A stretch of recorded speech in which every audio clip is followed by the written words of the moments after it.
be up against Paolo Cesari's blue-white-red Delver deck. We jump in with Rudy up a game currently. I'm generally speaking a big fan of the of Esper Blade. In these matchups, though, the specifics matter quite a bit. The more sweepers that you have, you know, certainly a card like Supreme Verdict can do a lot to shift the matchup. And Paolo was able to resolve a turn 1 Delver Secrets, flip it immediately, and then looks like resolve a turn 2 Stoneforge Mystic against Rudy being on the draw, only playing Umezawa's Jite. And it appears that Rudy does have a True Name Nemesis in his hand. It's a really curious feature of these blue-white-red Delver decks that they don't really have great answers to opposing True Name Nemesis. Game 1, it's basically Force of Will or bust. In the post-board games, they generally have a couple Red Elemental Blast or Pyroblast. They can fight it over it on the stack, but it often can go just unchecked against many blue-white-red Delver draws. And so if Rudy is able to resolve this True Name Nemesis, then even with Paulo's massive board presence, it might be a problem. Yes. And so Paolo responds to the True Name Nemesis with a Batter Skull. Going to try and just get in there as quickly as possible. There's the BBD token. An Insectile Aberration and a Batter Skull are going to be able to race somewhat effectively a Umezawa's Jite on a True Name Nemesis. Additionally, there's a Grim Lavamancer in play that's threatening quite a bit of damage as well. So Paolo's going to try and dig for some more answers here, as Rudy is probably going to try and use this Liliana the next turn to at least stem the tide a little bit.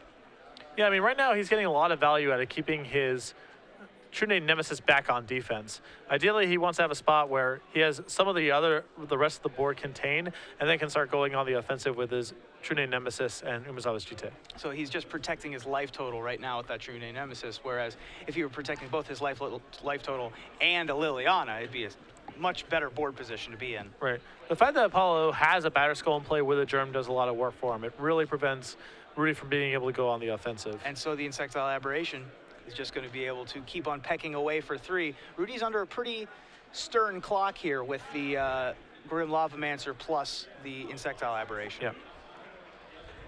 So Paulo's Ponder has resolved. He plays a 4th land.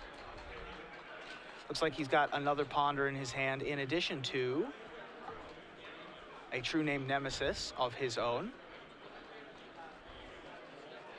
And there is the Ponder.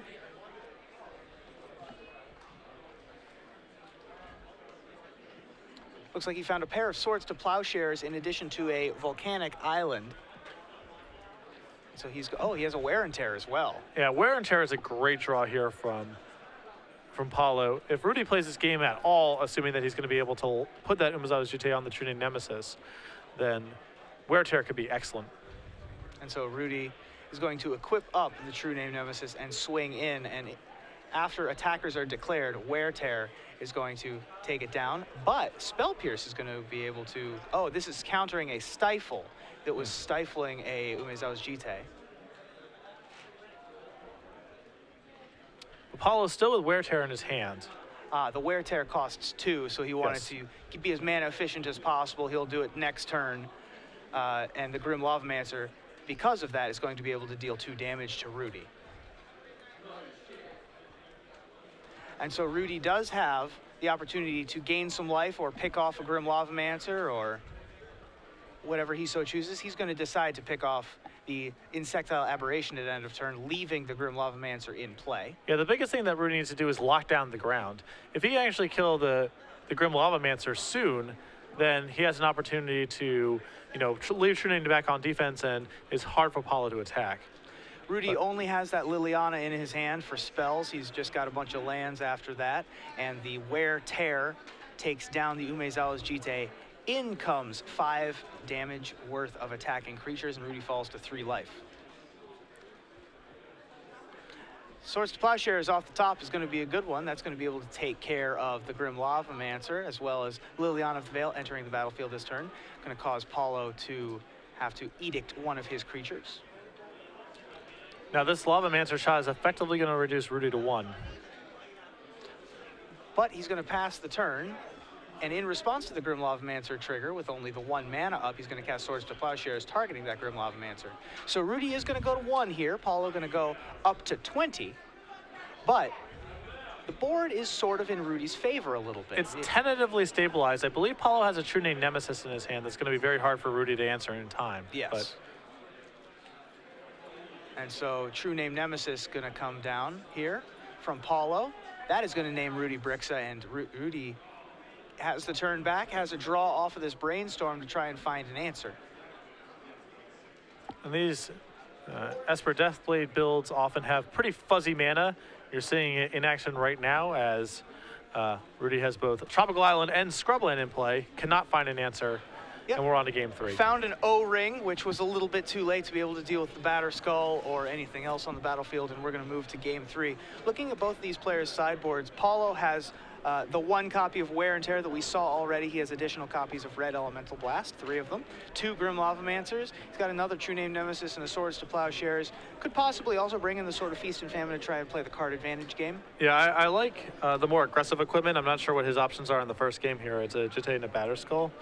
Not unreasonable for him to bring in the sword as well. I really like the additional creatures. There might be too many overlapping pieces in the deck to bring in a card like Meddling Mage, but Grim Lavamancer is really valuable. You know, Rudy has creatures that can potentially be targeted by it, and he really needs to overload Rudy's removal. That's a key part of his game plan here. He needs to get something to stick, so Lavamancer can do a lot of work. It's also a creature that has value if Rudy has True Name Nemesis in play. It's something that can continue to shoot either Rudy or creatures he controls if True Name Nemesis is locking up the ground. Rudy has a couple interesting options in his sideboard. We saw the Oblivion Ring to be able to take care of potential equipment, as well as he also has a copy of Manriki Gusari, which he can get with his Stoneforge Mystics. He also has Zealous Persecution to be able to answer opposing True Name Nemesis. Yeah, the Manriki Gusari is a card that's been picking up in popularity in recent months as the Stoneforge mirrors have become more and more prevalent between both Esper Blade and Blue-White Red Delver builds. He also has a pair of Abrupt Decay, which I wouldn't be too surprised to see. He's also got a Notion Thief. Now, I've heard some discussion of bringing in Notion Thief just as another body that can sometimes snag a Brainstorm on the stack. What do you think about doing that? It's high risk, high upside. It feels a lot worse to me in a matchup where, you know, your opponent has to bring in Red Elemental Blast to name your to answer your True Name Nemesis. But there actually aren't that many Red Blast targets. It's likely that they will be sitting in Paolo's hand unless Rudy's trying to get a True Name Nemesis in play. So bringing in a really juicy, expensive Red Elemental Blast target is not something I'm a huge fan of. Sure. I mean, there are lots of ways to deal with Notion Thief in this matchup, not the least of which is a Umezawa's Jitte counter. Yeah, you're not playing it for the body. Yeah. I mean, maybe you are just because you feel you need to overload removal or what have you, but it's more about trying to catch someone who's brainstorming. And the upside is huge. I mean, if it happens, that's likely game over. But I think it's very difficult to engineer against a deck that's playing with a bunch of Red Blasts, a bunch of Wastelands. Again, Rudy's Esper Deathblade deck really, I mean, basically no basic lands in this list. So Wasteland he's very susceptible to. It feels gritty to me, but yeah, we shall see. I didn't say that it was a good idea. I'd heard discussion from some folks in the room as it's probably not best against the Blue-White Red Delver deck, as they also have access to Swords to Plowshares. Probably much better option against things like Rug Delver. Sure. They have more threats involved. But I am a big fan of high risk, high upside. Sure. So I don't know what I would do in those. I don't know what I would do in Rudy's shoes here, but I believe, you know, I would probably leave it in the sideboard. He's probably got enough things that he wants to bring in that he doesn't need to bring in the Notion Thief. He has enough stuff that he wants to take out that he'll be able to find enough stuff to bring in, like the Manriki Gusari, the Zealous Persecution, the Oblivion Ring, possibly even the Venser. Yeah, and his and Rudy's game 1 build is actually pretty good against Blue-White Red Delver, so there's not a lot of fat for him to trim out. He probably doesn't want to have a bunch of Force of Wills or Thought Seizes, so there's, you know, a couple cuts there, but his deck is basically good creatures and removal spells and some planeswalkers. Historically, not a bad recipe against Blue-White Red Delver. Now, Paolo's build has the 4 Stifles in the Blue-White Red Delver deck, which I don't think I've seen a lot of the Stifles in recent builds of Blue-White Red. You see Paolo take a mulligan here? Yeah, I mean, Owen's win in DC really set the standard. We see a lot of decks on camera that are basically just copies of Owen's 75 or are within 1 or 2 cards of Owen's 75. I'm not a huge fan of Stifle in this deck. I feel like the deck just kind of taps out too often, has more expensive threats, is playing 3 mana spells and, you know, Stoneforge Mystics, and I'm not a huge fan of Stifle in the tempo decks regardless, because I feel, you know, unless you're playing it for specific metagame reasons you feel that there's going to be a lot of Storm, or you're really fighting over Stoneforge Mystic, or that sort of thing. I think a lot of people just put it in the decks trying to fight over fetch lands. I don't think the card provides enough if that's the only thing that's going on. But if you have specific metagame reasons that you want Stifle on top of the fetch lands, then it's a reasonable include. And Rudy did keep his hand. He showed it to us. I didn't get a great look at it, but it did look like it included a Thoughtseize and a Liliana. So both of those cards very good against mulligans in particular. So we'll see how Paolo's 6 looks. Both of these decks, by the way, lands and spells in the same deck. Yeah. And creatures. Permanence, you know, mana is involved. It's a really radical departure from the Dredge deck we just had on camera. You're not just trying to flip your deck face up. Right. And so it looks like Paolo has decided to keep his 6, and Rudy leads off with Ponder, keeps it, and finds a land on top. A hand full of goodies. Yeah, it looks like it was a Tropical Island Ponder hand that Rudy kept. Pretty greedy, as he has Thoughtseize and Plow and double black spells in this deck, but he is rewarded thus far with at least finding a second land. And not getting wastelanded on turn 1, as Paolo plays a Ponder of his own off of Volcanic Island. Sees Wasteland, Swords to Plowshares, Force of Will. Looks pretty happy with that mixture there, and he is going to keep, oh no, he's not. He's actually going to shuffle that one away. He might need a second colored source as well. I don't know, if I saw Force of Will, Swords to Plowshares, Wasteland against an Esper Deathblade deck, I'd be pretty happy with that, but I don't particularly know the contents of Paolo's hand right now, as he's going to replace one of his sleeves real quickly. Perhaps. Rudy making sure that we don't accidentally pick that one up and put it back in a deck somewhere. Perhaps missing mana, but we will find out momentarily. Yep.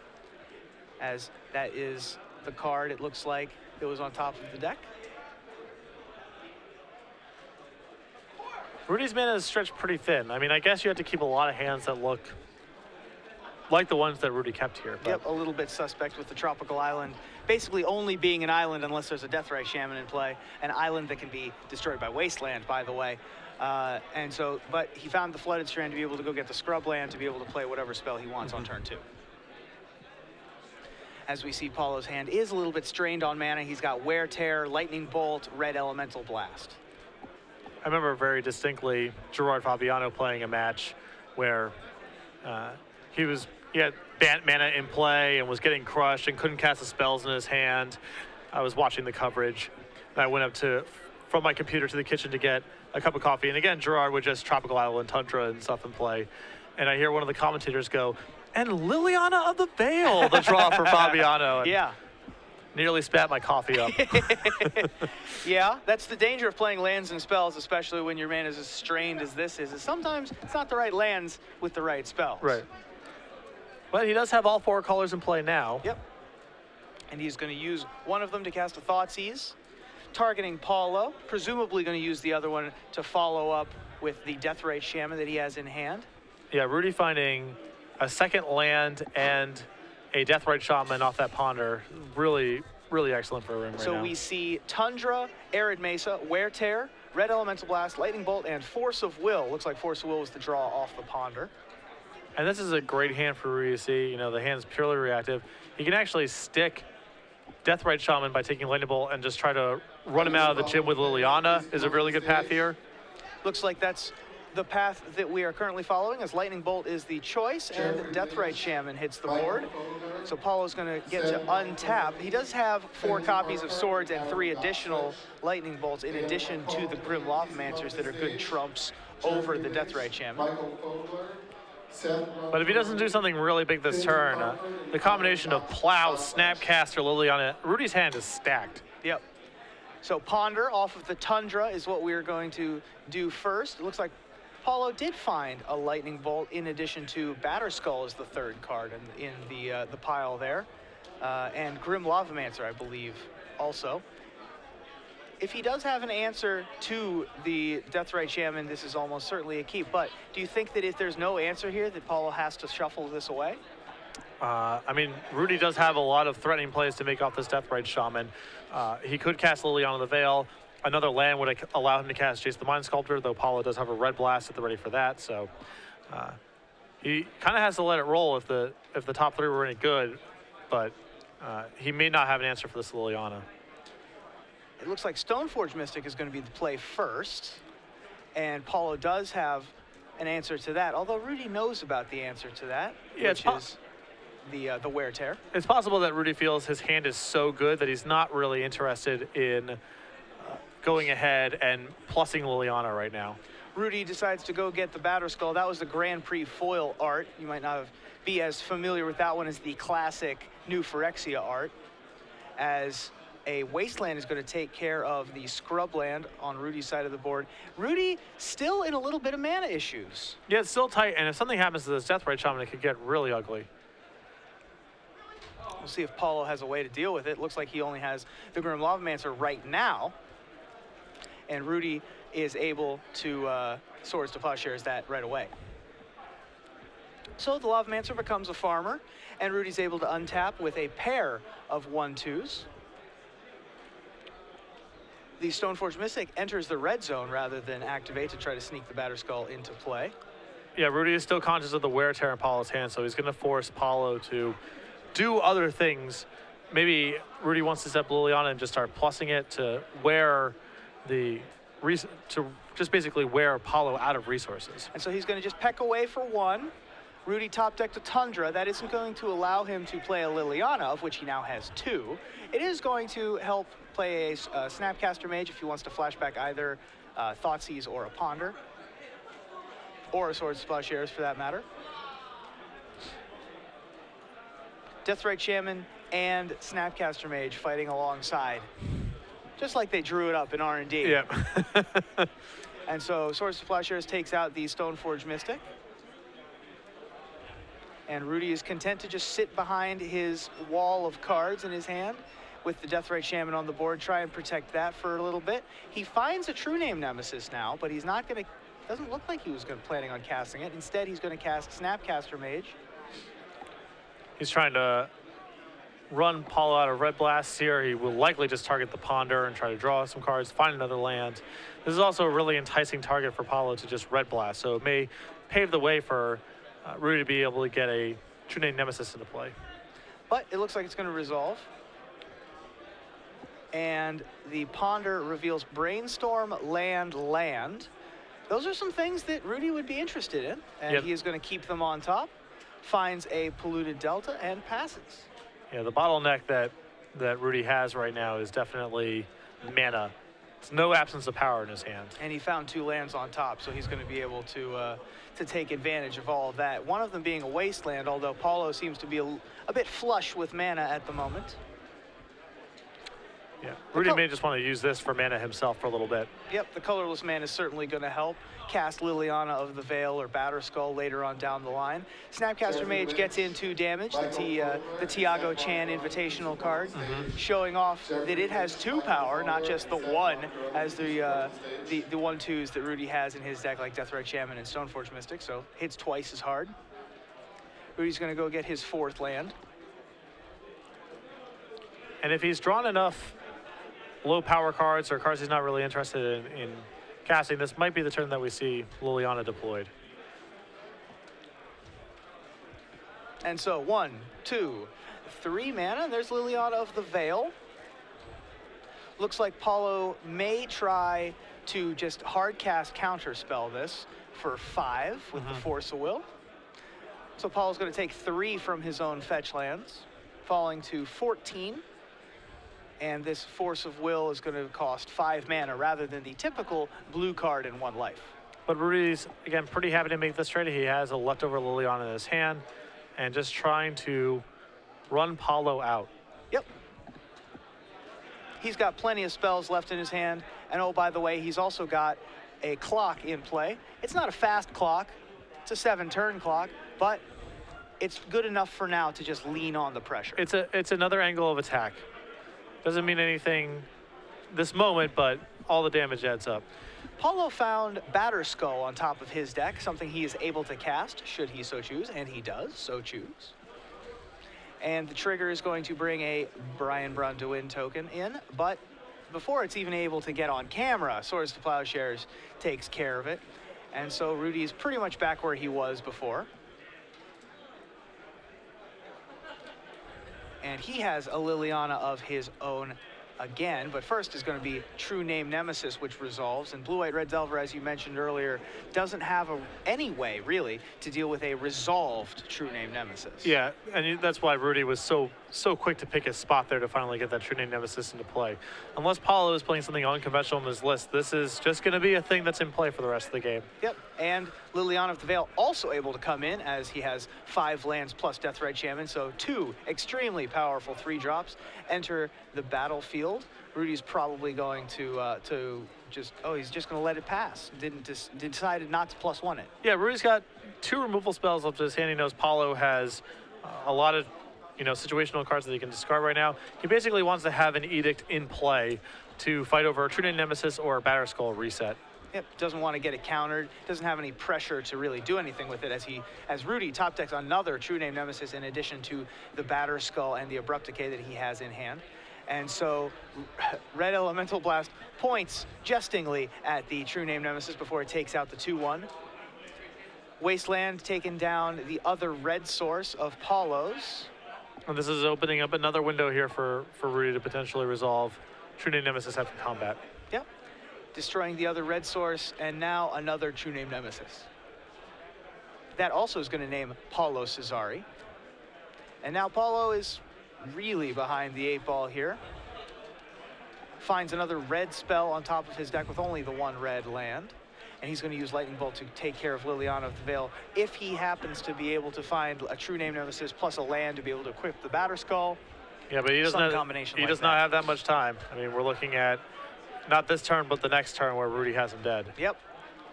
And Rudy puts Paolo to 5 after attacking for 6, so even the running string of spells that I just mentioned aren't going to do it for him. Paolo finds a Lightning Bolt, and that will be the match. So Rudy Briksza is going to move to 7-1 in good position, possibly able to draw into the top 8 of this Legacy Open here in Baltimore. Paolo Cesari falls to 6-2, most likely not going to be able to make the knockout rounds. And